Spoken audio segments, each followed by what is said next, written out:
Welcome, Kim.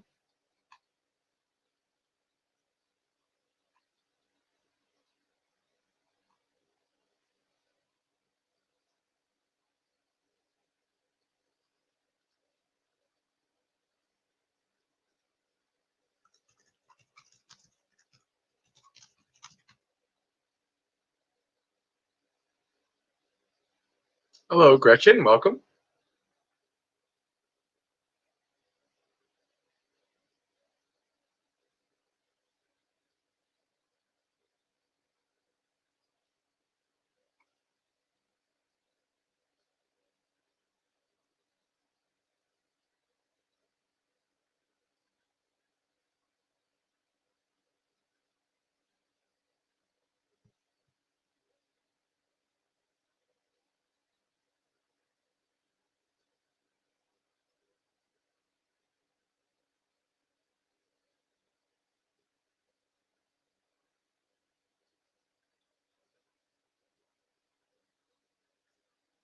All right, we'll get started in a minute or so.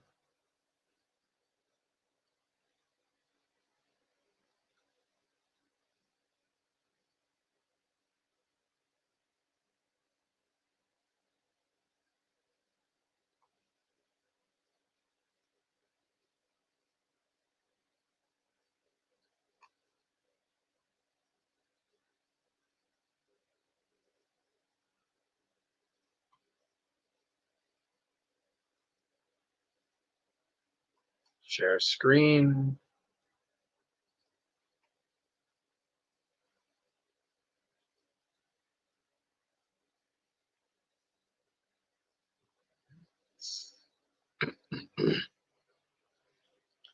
Namo tassa bhagavato arahato samma sambuddhassa.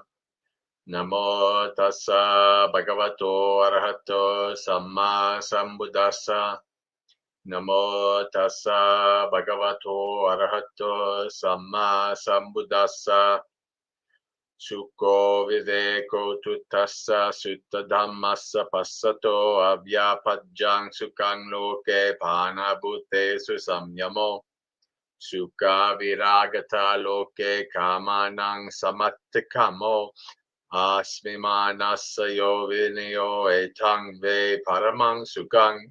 Sabbang paravassang dukkang sabbang issaryang sukhang.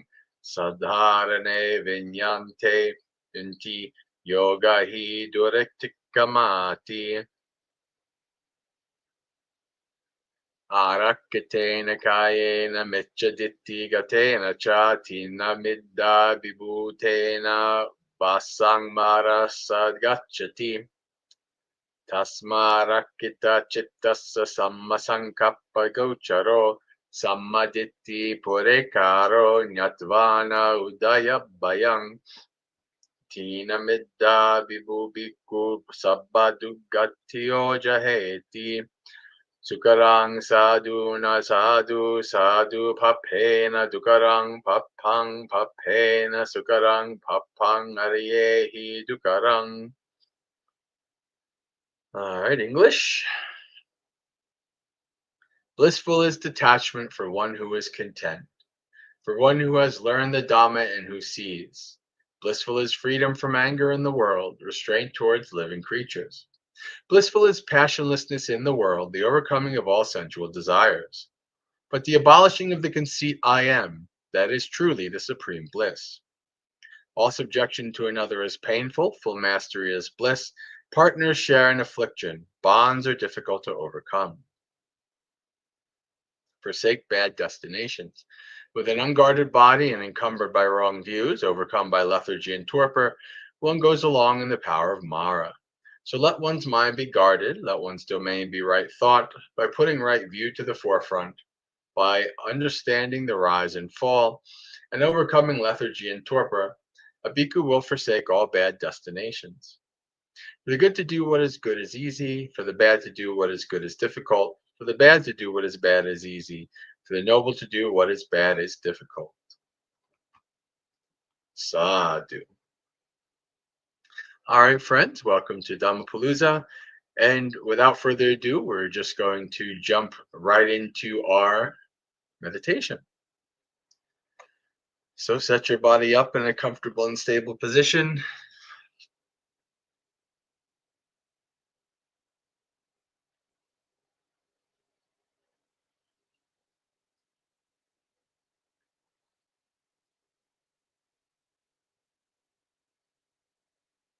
If you like, you can do some body scanning as we usually do, or you can go right to the following of the breath. It's up to you.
You're following your breath. Remember to lay down your burdens.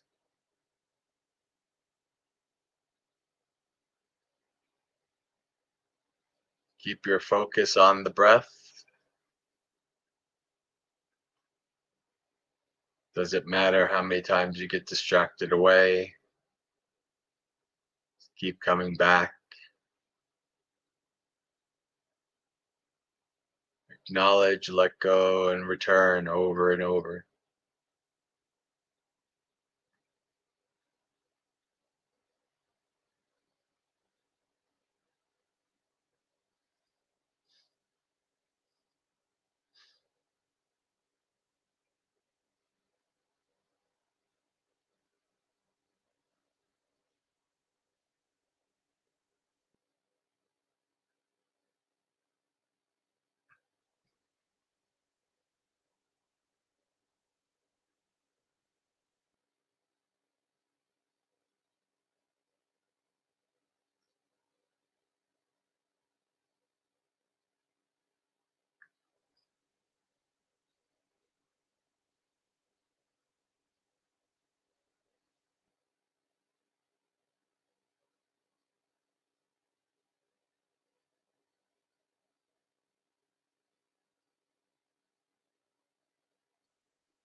Acknowledge, let go, and return. Remember, the breath is home base. It's always there, doing its thing, ready for you to follow it towards a more calm and tranquil mind.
All right. Come out of the meditation, slowly opening your eyes, becoming aware the room around you, your body's position in it, etc.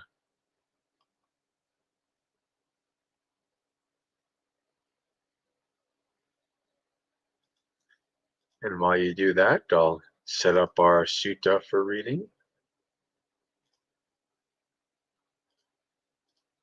We finished last week the Samaditi, the right view sutta, and now we're essentially doing Sati, Satipatthana. So let's read through this.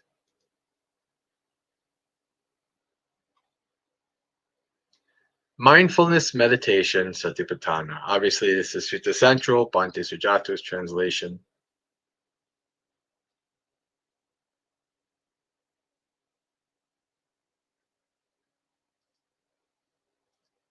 At one time, the Buddha was staying in the land of the Kurus, near the Kuru town named Dhamma. There, the Buddha addressed the mendicants. Mendicants, Venerable Sir, they replied. The Buddha said this.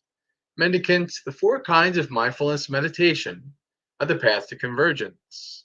They are in order to purify sentient beings, to get past sorrow and crying, to make an end of pain and sadness, and to discover the system, and to realize extinguishment.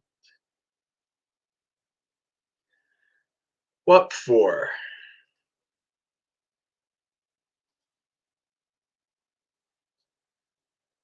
It's when a mendicant meditates by observing an aspect of the body, keen, aware, and mindful, rid of covetousness and displeasure for the world. They meditate observing an aspect of feelings, keen, aware, and mindful, rid of covetousness and displeasure for the world. They meditate observing an aspect of mind, keen, aware, and mindful, rid of covetousness and displeasure for the world.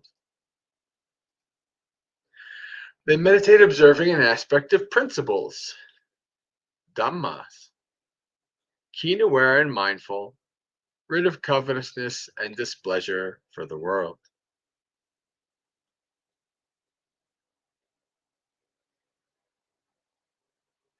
Section 1, observing the body.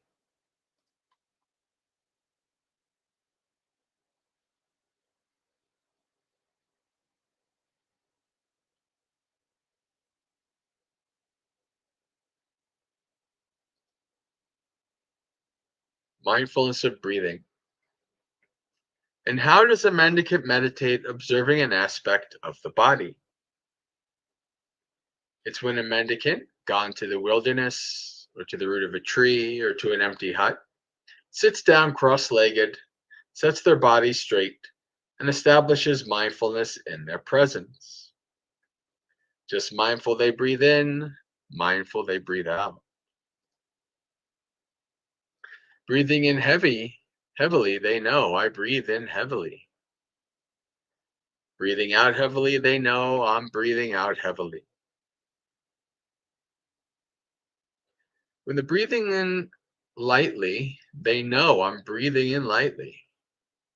Breathing out lightly, they know I'm breathing out lightly. They practice like this.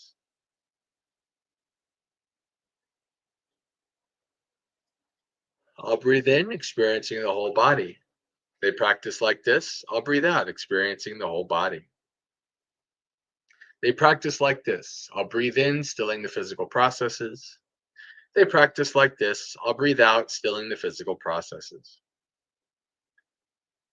It's like a deft carpenter or a carpenter's apprentice. When making a deep cut, they know I'm making a deep cut. When making a shallow cut, they know I'm making a shallow cut. And so they meditate observing an aspect of the body, internally, externally, and both internally and externally. They meditate observing the body. I think maybe I will stop here. These words, internally and externally, are to be understood as internally is of this body and mind, and externally is external of this mind and body. So the mind and bodies of others, etc.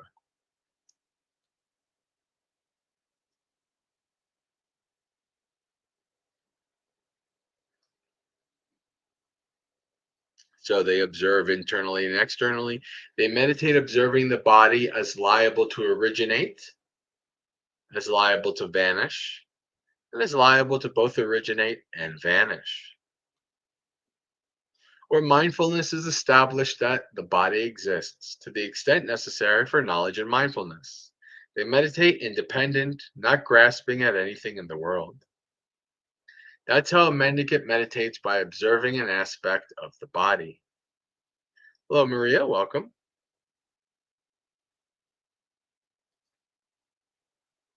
The postures. Furthermore, when a mendicant is walking, they know, I am walking. Now, it's important to understand this word. What's being translated as know here is pajanati. And pajanati is a very special word.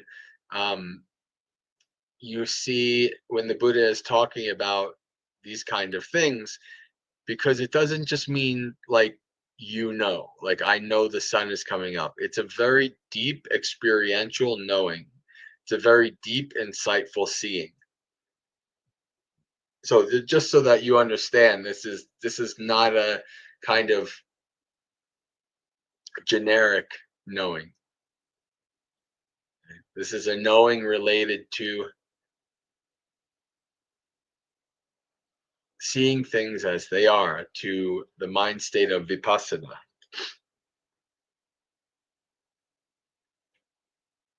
When standing, they know I'm standing. When sitting, they know I'm sitting. When lying down, they know I'm lying down.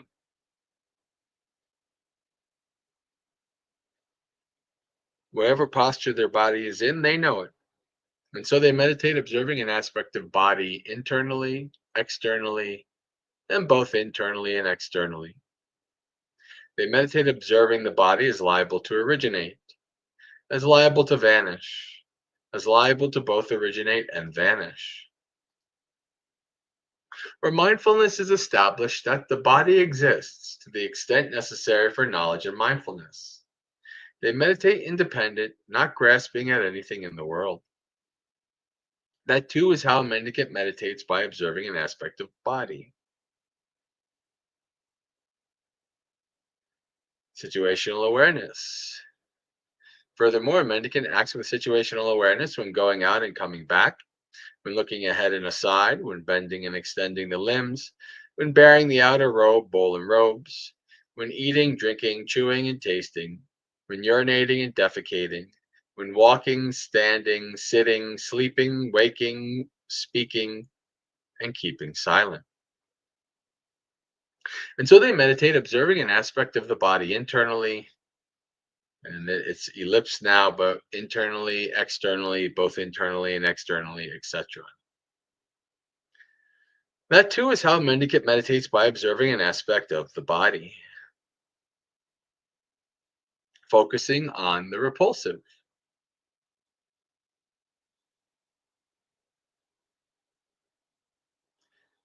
Furthermore, a mendicant examines their own body up from the soles of the feet, down from the tips of the hairs, wrapped in skin and full of many kinds of filth.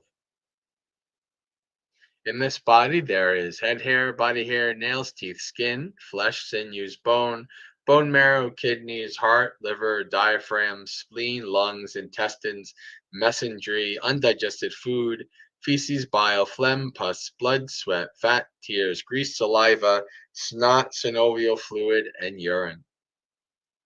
It's as if there were a bag with openings at both ends, filled with various kinds of grains, such as fine rice, wheat, mung beans, peas, sesame, and ordinary rice. And someone with clear eyes were to open it and examine the contents. These grains are These grains are fine rice, these are wheat, these are mung beans, these are peas, these are sesame, and these are ordinary rice. By the way, if you have any questions or anything during the reading, just feel free to put it in the chat. I do check the chat fairly regularly. Hello, Yankee. Welcome.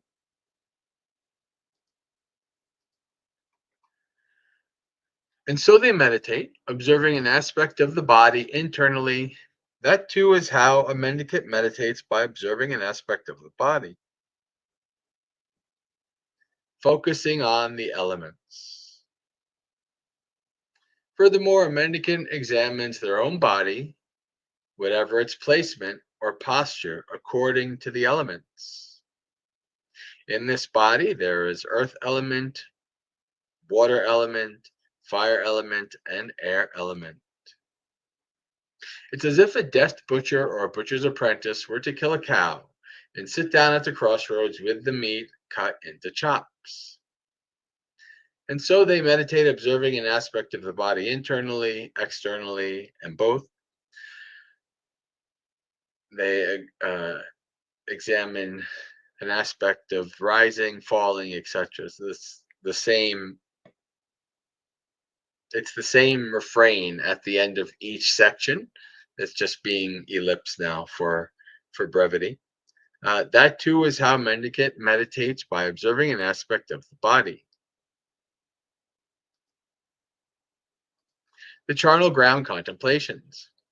Furthermore, suppose a mendicant were to see a corpse discarded in a charnel ground, and it had been dead for 1, 2, or 3 days, bloated, livid, and festering. They compare it with their own body. This body is also of that same nature, that same kind, and cannot go beyond that.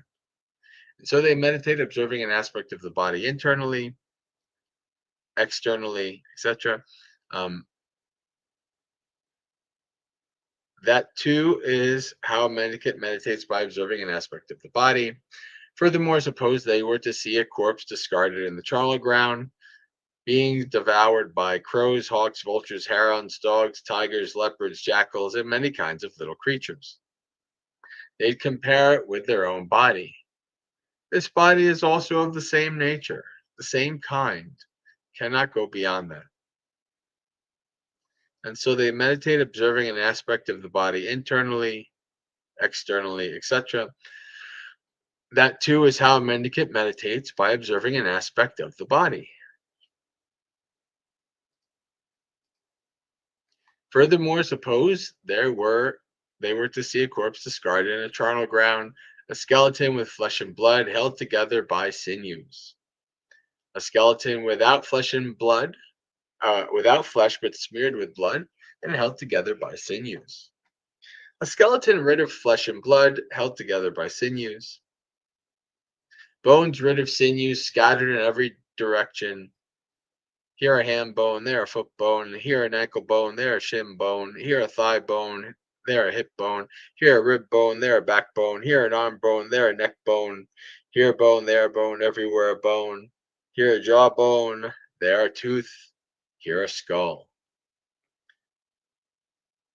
And then it says, they are to see it in such a way, internal, external, etc. This is, my body is of the same way, it cannot go beyond that. And so moving to the next one, white bones, the color of shells. Again, my body cannot go beyond that. Decrepit bones heaped in a pile. My body cannot go beyond that. Bones rotted and crumbled to powder. Dust to dust. They compare it with their own body. This body is also of that same nature, that same kind, and cannot go beyond that. And so they meditate, observing an aspect of the body internally and externally, and both internally and externally. They meditate, observing the body as liable to originate, as liable to vanish, as liable to both originate and vanish, where mindfulness is established that the body exists to the extent necessary for knowledge and mindfulness. They meditate independent, not grasping at anything in the world. That too is how a mendicant meditates, by observing an aspect of the body.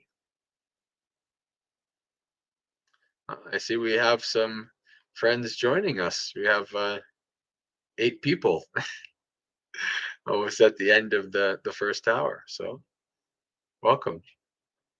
We are just continuing our process of reading through the Majjhima Nikaya, reading through the Satipatthana Sutta, observing the feelings.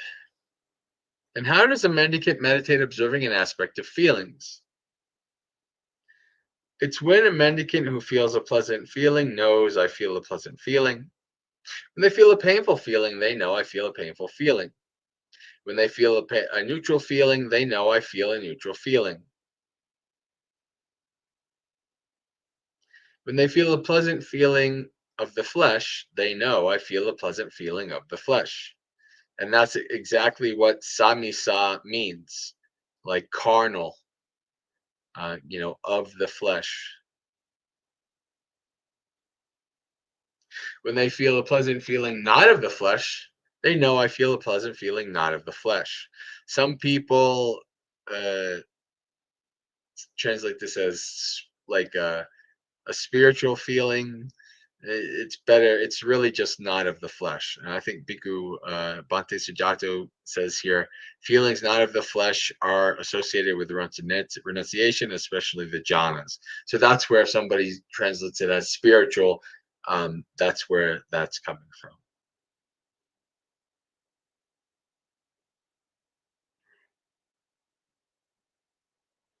When they feel a painful feeling of the flesh, they know I feel a painful feeling of the flesh.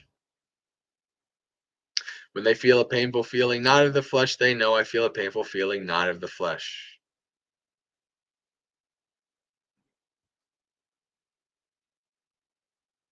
And this Bhante has a thing here lost out. So it's like in the recitation of the definition of dukkha, sorrow, lamentation, pain, grief, and despair. That's some examples of painful feelings not of the flesh.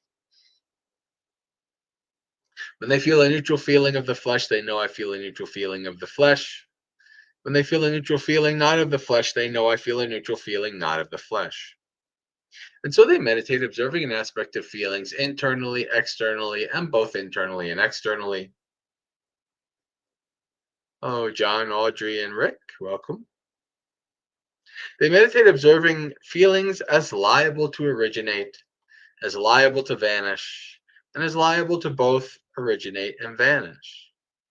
Where mindfulness is established that feelings exist, to the extent necessary for knowledge of mindfulness. They meditate independent, not grasping at anything in the world. That is how a mendicant meditates, by observing an aspect of feelings. Observing the mind. It's when a mendicant understands mind with greed as mind with greed, and mind without greed as mind without greed. They understand mind with hate as mind with hate, and mind without hate is mind without hate. One of the most important aspects of this is the focus on not just when something is in your mind, but when it's not. Because it's very easy not to pay attention to, because you're usually wrapped up in whatever is in your mind at the time, and so it takes a little bit more skill to recognize what's not in your mind.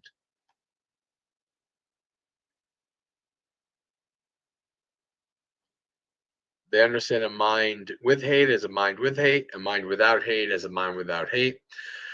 They understand a mind with delusion as a mind with delusion, and a mind without delusion as a mind without delusion. They know constricted mind is constricted and scattered mind is scattered. They know expansive mind as expansive mind, and unexpansive mind as unexpansive mind. they know that they know mind that is not supreme as mind not supreme, and mind that is supreme as mind that is supreme.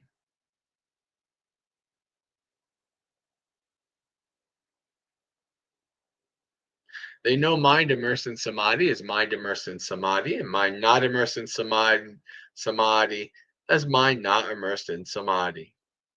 They know freed mind as freed mind and unfreed mind as unfreed mind.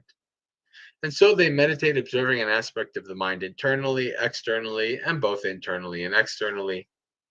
They meditate observing the mind as liable to originate, as liable to vanish, and as liable to both originate and vanish. Where mindfulness is established that the mind exists to the extent necessary for knowledge and mindfulness, they meditate independent, not grasping at anything in the world.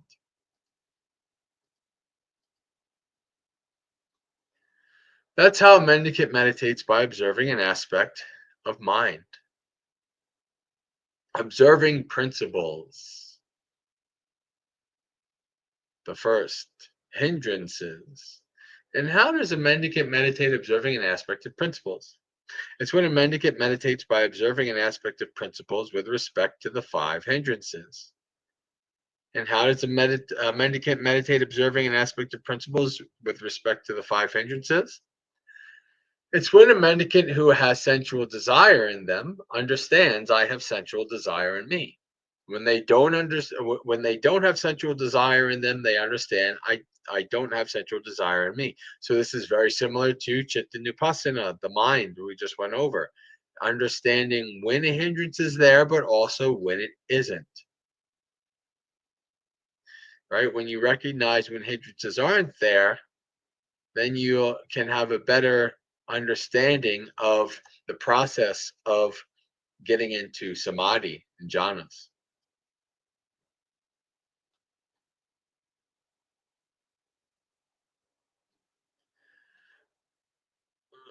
They understand how sensual desire arises, how, when it's already arisen, it's given up, and how, once it's given up, it doesn't arise again in the future. So, this is all right effort.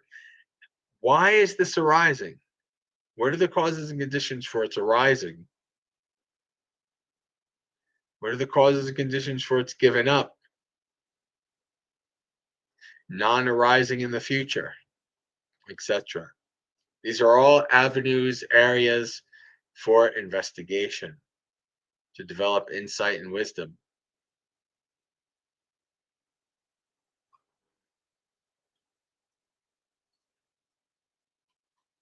When they have ill will in them, they understand I have ill will in me. When they don't have ill will in them, they understand I don't have ill will in me. They understand how ill will arises, how when it's already arisen, it's given up, and how once it's given up, it doesn't arise again in the future. When they have dullness and drowsiness in them, they understand I have dullness and drowsiness in me. When they don't have dullness and drowsiness in them, they understand I don't have dullness and drowsiness in me. They understand how dullness and drowsiness arise, how when they've already arisen, they're given up, and how once they're given up, they don't arise again in the future. When they have restlessness and remorse,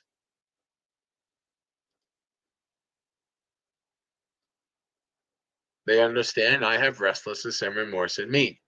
When they don't have restlessness and remorse in them, they understand I don't have restlessness and remorse in me.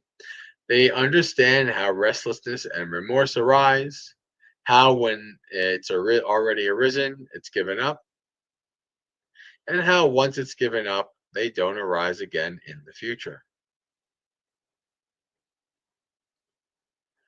When they have doubt in them, they understand I have doubt in me. When they don't have doubt in them, they understand I don't have doubt in me. They understand how doubt arises, how when it's already arisen, it's given up, and how once it's given up, it doesn't arise again in the future.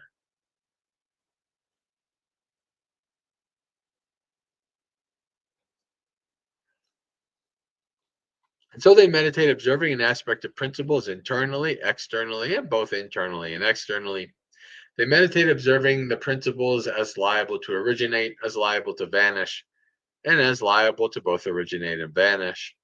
Where mindfulness is established that principles exist to the extent necessary for knowledge and mindfulness. They meditate independent, not grasping at anything in the world. That's how a mendicant meditates, by observing an aspect of principles with respect to five hindrances. the aggregates. Furthermore, a mendicant meditates by observing an aspect of principles with respect to the five grasping aggregates. And how does a mendicant meditate observing an aspect of principles with respect to the five grasping aggregates? It's when a mendicant contemplates such as form, such as the origin of form, such as the ending of form, such as feeling, such as the origin of feeling, such as the ending of feeling, such as perception, such as the origin of perception, such as the ending of perception. Such are choices, such as the origin of choices, such as the ending of choices. Such as consciousness, such as the origin of consciousness, such as the ending of consciousness. And so they meditate observing an aspect of principles internally, externally, both internally and externally, how it arises, how it ceases, etc. That's how a mendicant meditates by observing an aspect of principles with respect to the five grasping aggregates, the sense fields. Furthermore, a mendicant meditates by observing an aspect of principles with respect to the six interior and exterior sense fields.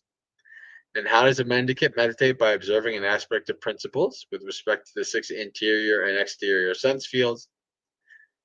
It's when a mendicant understands the eye, sights, and fetters that arise dependent on both. They understand how the fetter that has not arisen comes to arise, how the arisen fetter comes to be abandoned, and how the abandoned fetter comes to not rise again in the future. They understand the ear, sounds, and the fetter that arises. They understand the nose, smell, and the fetter, the tongue, taste, and the fetter, the body, touches, and the fetter. They understand the mind, ideas, and the fetter that arises dependent on both. They understand how the fetter that has not arisen comes to arise, how the arisen fetter comes to be abandoned, and how the abandoned fetter comes to not arise again in the future. Oh, by the way, I'm glad that some of the regulars have shown up, because at the end of the sutta, before we close out, actually I want to talk about um, I think some exciting new developments regarding Colorado and the possibilities for next year. So, all right, Kim. See you later. Have a good meditation.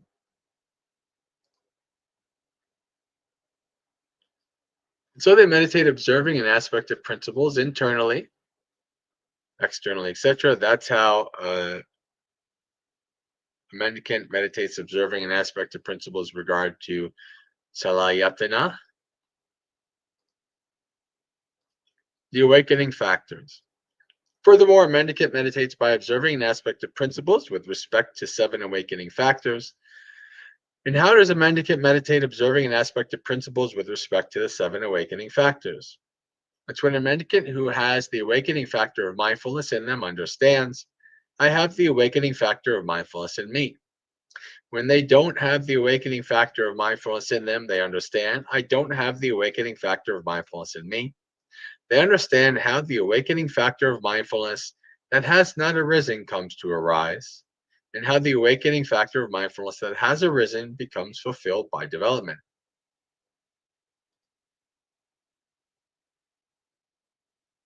Ah, hello, Dowsey. I just am seeing your comments now. If you made other comments, I did not see them. When they have the awakening factor investigation of principles, of energy, rapture, tranquility, immersion, and equanimity, they understand I have these awakening factors in me. When they don't, they understand that I do not have them in me.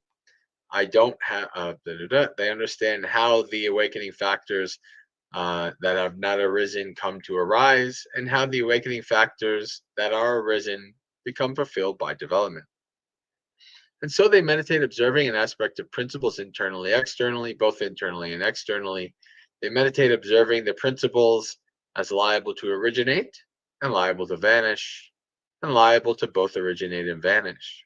Where mindfulness is established that principles exist.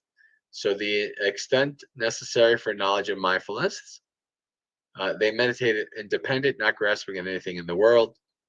That's how a mendicant meditates by observing an aspect of principles with respect to the seven enlightenment factors. The truths. Furthermore, a mendicant meditates by observing an aspect of principles with respect to the Four Noble Truths. And how does a mendicant meditate, observing an aspect of principles with respect to the Four Noble Truths? It's when a mendicant truly understands. Yatabutang pajanati. There's that word, right? And not only pajanati, to understand or to know, but to see things as they are. Yatabutang, right?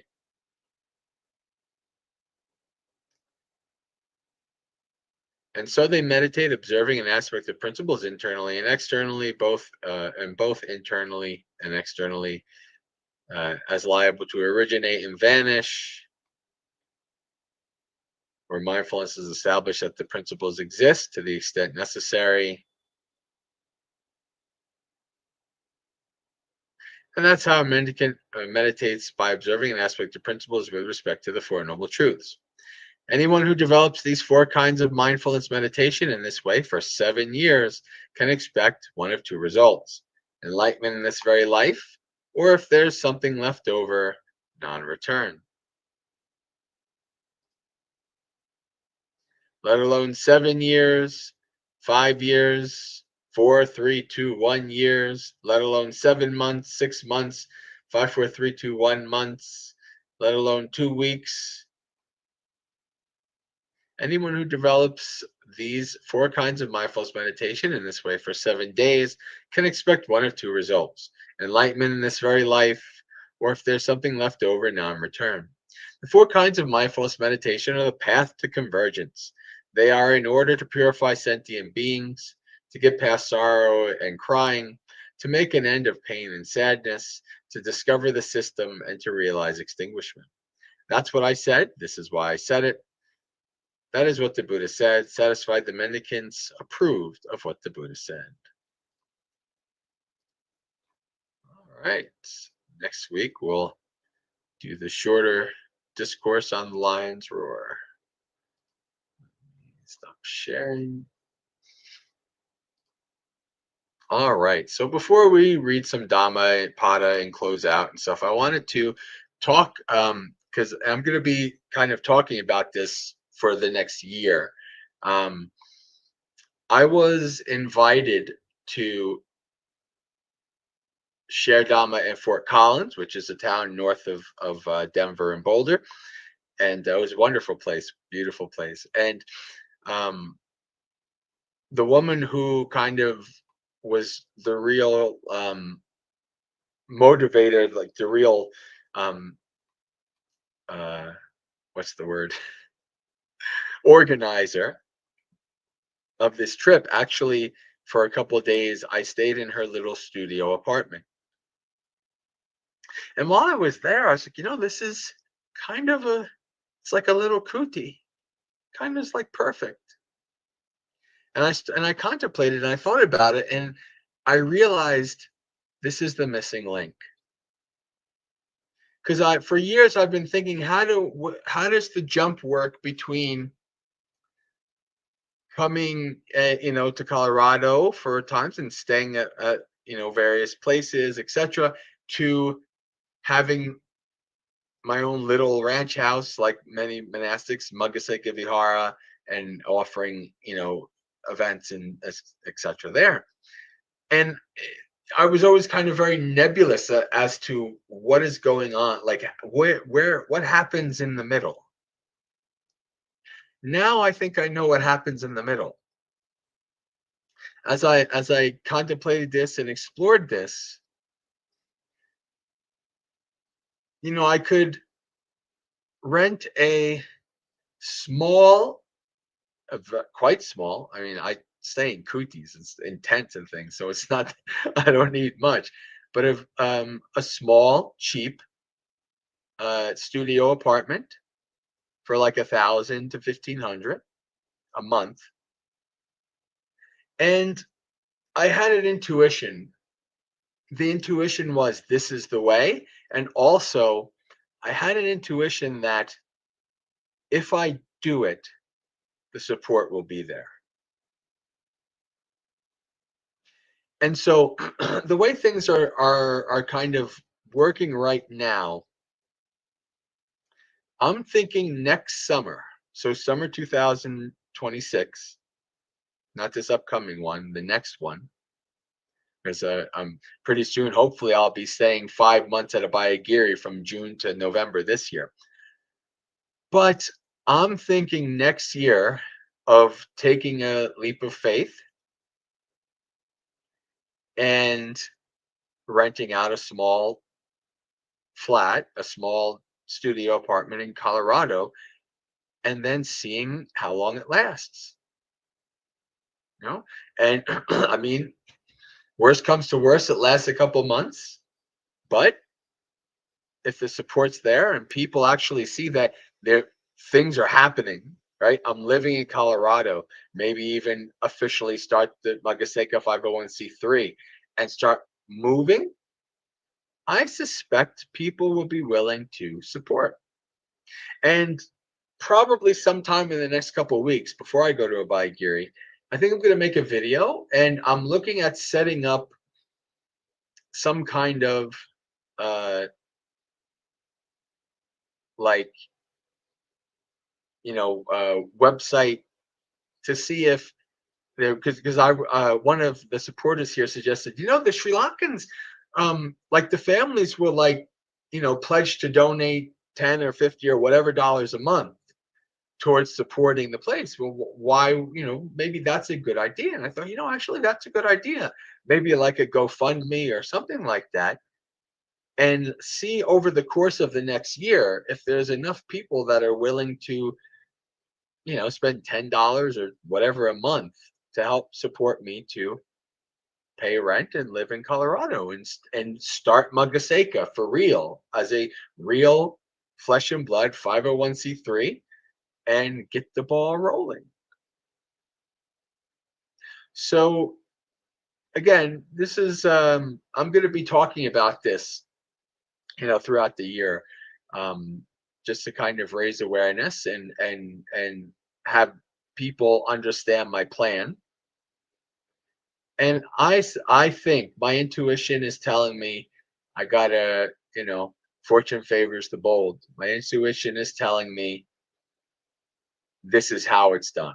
Now, I mean, maybe next year doesn't work out, but maybe it works out in a couple years. I don't know. But I think I'm gonna do it. I think this is, unless something drastically changes, I think next summer, 2026, um, I'm going to at least attempt to maybe stay for the Vasa, maybe 5 or 6 months, um, and see if the support is there. So that's it. I think that's just, again, this is very, very new. This is literally just kind of something that has come together from this weekend, you know. Um,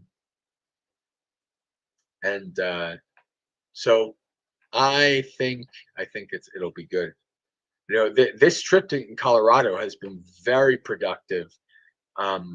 More and more people wanting to support in some way.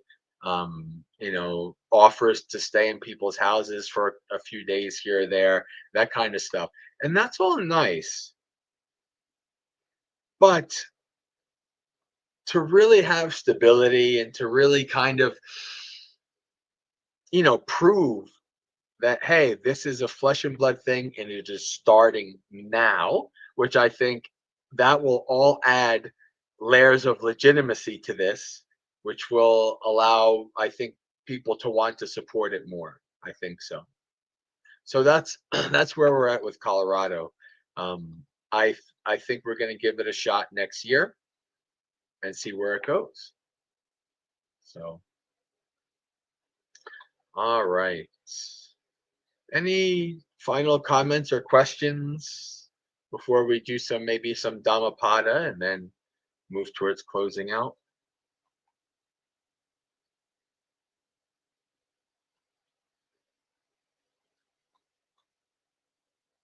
Thank you, Rick.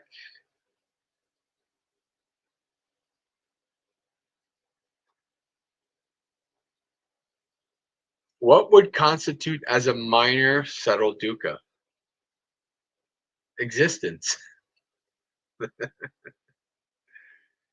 Existence. That's a minor subtle dukkha, because the Buddha describes three types of dukkha: dukkha, which is physical pain, physical suffering; viparinama dukkha, which is the suffering of change; and sankhara dukkha, which is the most subtle, most hard to see, and that anything in existence and any kind of existence cannot be anything in the end but dukkha. It can't be. So I would say that's probably the most subtle or refined. um, I'm still a slave, but I'm not unhappy or not a peaceful slave. Yeah. um, Oh, I follow bad habits, likes and dislikes, pleasant and unpleasant impacts me, but it does not cause me any annoyance or anything. Well, that's good. Good practice. I had a request to study antidotes to the hindrances. We can do that next week. That's not a bad thing to discuss. There's a lot there. That's not like a simple 10-minute thing, or even like a simple kind of question. Um, there's a lot of stuff related to that. So maybe we can next week talk about antidotes to hindrances. Let me write it down, actually. So,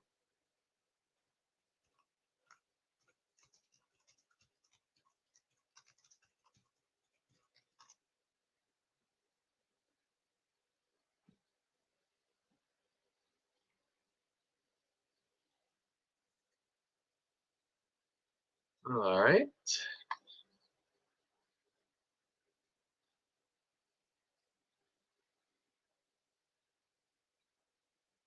If I do daily chats in YouTube, yeah, I mean, I do. I mean, Monday through Friday at 8 a.m. New York time, I do morning monastery experience for a half hour. The thing is, you you can't get donations from YouTube because this channel is not monetized. It does not get enough views for YouTube to want to bother being a monetization partner. If and when it does, actually, it will be really good, because then I could turn off commercials.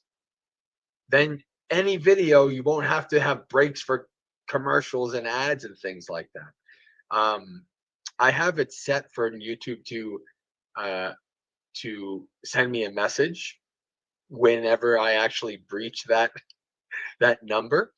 Um, but I don't know if it's going to be anytime soon.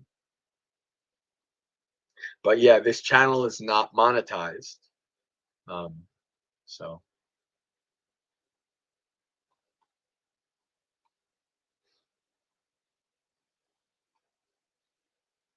it has to be monetized to have people give donations, etc. Yep.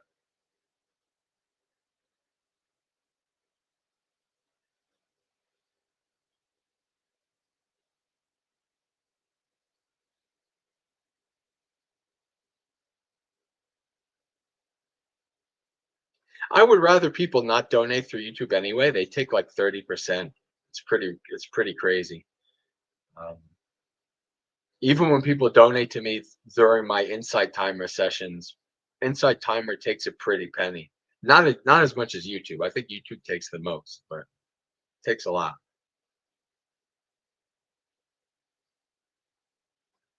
So now I'm looking for like various possible websites to kind of host the um what you call it.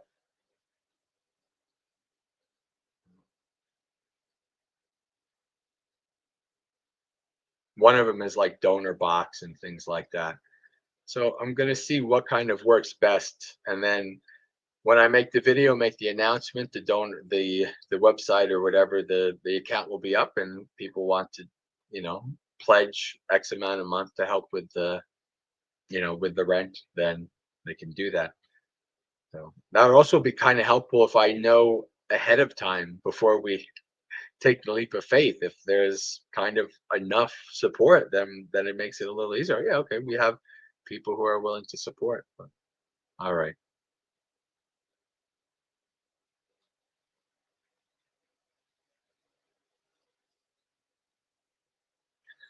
Okay, I think we can do some Dhammapada.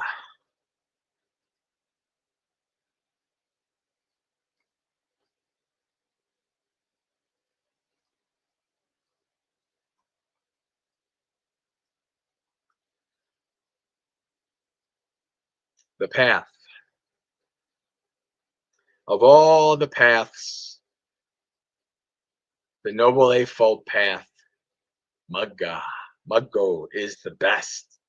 Of all the truths, the Four Noble Truths are the best.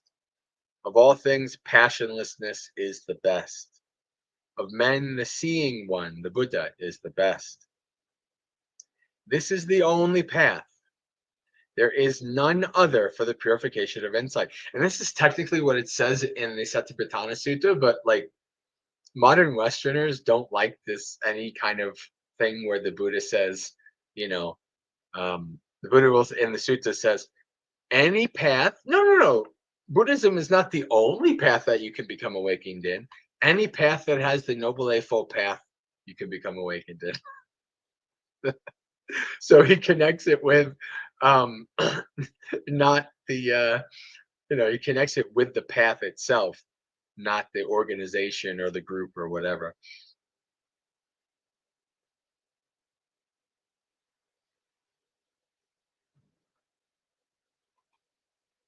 There is none other for the purification of insight. Tread this path and you will bewilder Mara. Walking upon this path, you will make an end of suffering. Having discovered how to pull out the thorn of lust, I make known the path. You yourselves must strive. The Buddhas only point the way. Those meditative ones who tread the path are released from the bonds of Mara. All conditioned things are impermanent. When one sees this with wisdom, one turns away from suffering. This is the path of purification. All conditioned things are unsatisfactory. When one sees this with wisdom, one turns away from suffering. This is the path of purification. All things are not self. When one sees this with wisdom, one turns away from suffering. This is the path to purification. The idler who does not exert himself when he should, who though young and strong is full of sloth, with a mind full of vain thoughts, such an indolent man does not find the path to wisdom. Let a man be watchful of speech, well controlled in mind, and not commit evil in bodily action.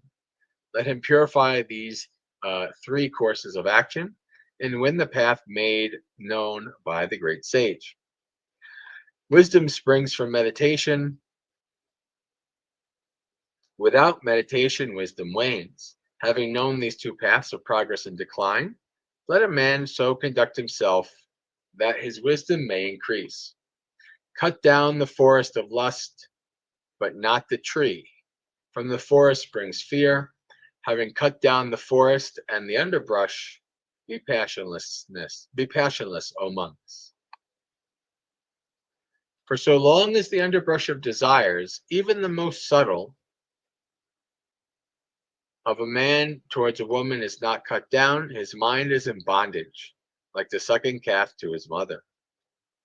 Cut off your affection in this manner of a man who plucks with his hand an autumn lotus, cultivates only the passive pea. Nibbana as a maid known by the exalted one. Here shall I live during the rains, here in the winter, here in the summer. Thus thinks the fool. He does not realize the danger that death might intervene. As great flood carries away a sleeping village, so death seizes and carries away the man with a clinging mind, doting on his children and cattle. For him who is assailed by death, there is no protection by kinsmen. None there are to save him. No sons, no father, nor relatives.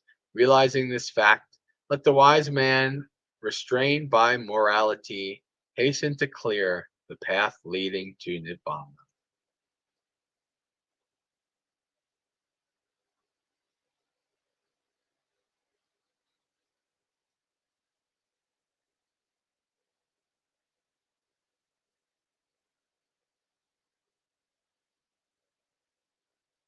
Link tree? I haven't heard of that one. Maybe that would be a good website to check out.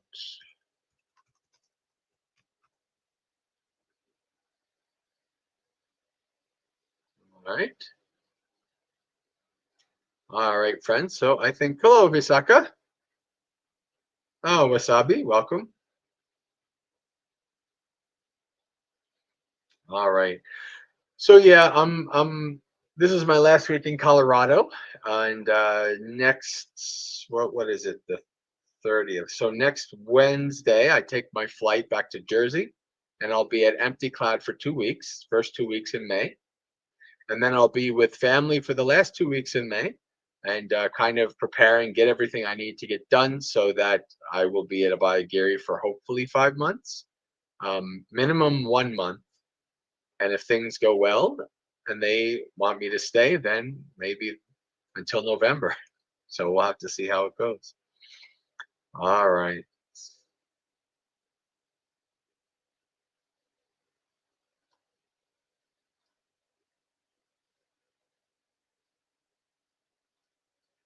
So for anybody who's might be seeing this in the future, that is new, and you're catching this, well, then you can go to the website listed on the screen, mudgaseka.org. It's also listed in the channel description, etc. And you can find all the information and contacts regarding myself, Pandey Jayasara, and will I be streaming at Abhayagiri? Oh, that's a great that's comedy. No, I won't even have internet. I won't even, maybe I'll have email every once in a while. But especially as a visiting guest monk, and also a monk that's not a senior monk. No, I'm not gonna, and no, they're not gonna have some random, nobodies give teachings under their banner. It's the senior, it's Ajahns that do that there. And so yeah, no, I will not be doing any teachings or anything, no streaming, nothing during that time. For 5 months, Magaseka will essentially be shut down. If you're on the Discord, Aya Sudama and Venerable Pasana will continue with like the weekly sutta readings on Sunday and things like that. But everything else is shut down. So, which is not the greatest, because every time I disappear for a while, less people come back. I mean, I remember Dhammapalooza used to have like 25, 30 people in the early days, and now it starts with like 3 or 4 and ends with maybe 8. So I've actually, I think I've had less people attend my stuff as the nomad years has gone by than more, uh, unfortunately. But that's just kind of how it is. All right, but after next year, I don't have any, plans or anything, and better than Second Life. And hopefully, if staying in Colorado, being stable, then I can always have my events and slowly, stably build up the numbers again. You need stability to build up numbers. Nomad life is not the best for stability. So hopefully, maybe there's a chance next year the nomad life is done. We'll have to see. All right, friends. I think we are good. Let's do our sharing of merits.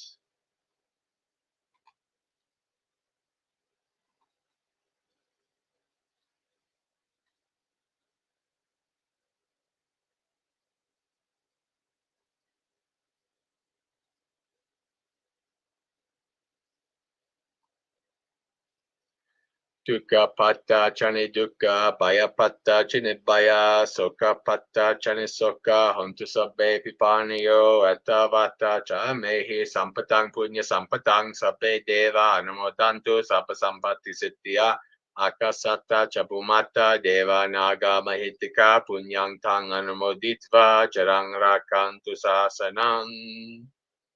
May the suffering ones be suffering free, and the fear-struck fearless be.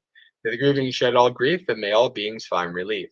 May all beings share this merit of ours that we've thus acquired for the acquisition of all kinds of happiness. May beings inhabiting space and earth, devas, nagas, and yakas of mighty power, share this merit of ours. May they long protect the Buddhist dispensation. Sadhu, sadhu.